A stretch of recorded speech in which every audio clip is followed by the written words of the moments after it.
It was a painful moment in Israel's history. For years, God had guided his people.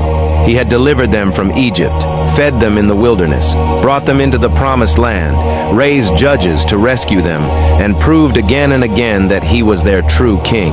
But then came a day when the elders of Israel gathered together and came to the prophet Samuel. Samuel was old now, and his sons were not walking faithfully in his ways. They were dishonest, corrupt, and unfit to lead the people. So the elders came with a request that sounded reasonable on the surface. They said, "Appoint a king to lead us, such as all the other nations have." But hidden inside that request was something deeper. They did not just want leadership. They wanted to be like everyone else. They looked at the nations around them and saw their kings, their armies, their systems, their power, and their visible authority. And suddenly, the God who had carried them was not enough in their eyes. Samuel was displeased. He had given his life to serving God and guiding the people, and now they were asking for a king. So Samuel prayed to the Lord, and God answered him with words that revealed the real issue. "They have not rejected you, but they have rejected me as their king." That was the heartbreak of 1 Samuel 8. Israel's demand for a king was not merely a political request.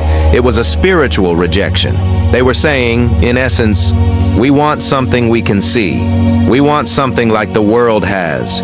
We want a leader who makes us look strong before other nations." But God warned them. He told Samuel to explain what a king would do. The king would take their sons for his army.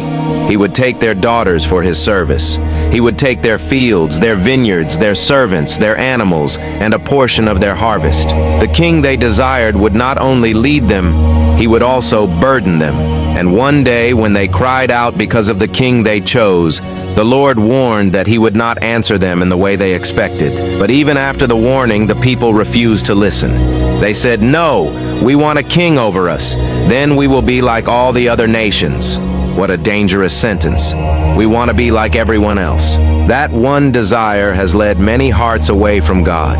This story reminds us of something deeply powerful. Sometimes the thing we beg God for is the very thing that will burden us. Israel wanted a king, but what they truly needed was trust. They wanted a visible throne, but they already had the invisible God. They wanted to look like the nations, but they had been called to belong to God. And this is where the story searches our own hearts. How often do we ask God to make us like everyone else?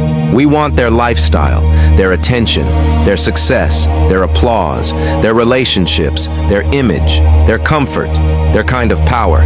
But sometimes, what looks attractive from a distance becomes heavy when it sits on your shoulders. Israel demanded a king because they forgot the king they already had.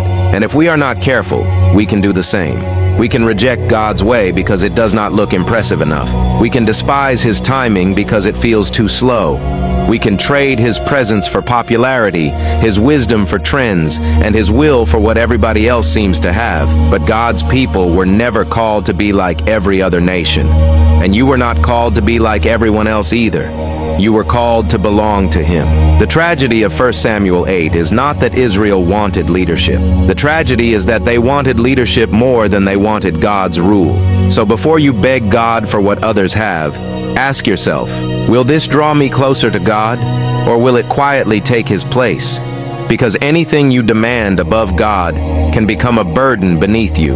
Lord, forgive me for the times I have wanted to be like everyone else more than I wanted to be faithful to you.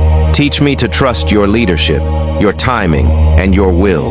When my heart chases what the world has, remind me that you are enough. Amen.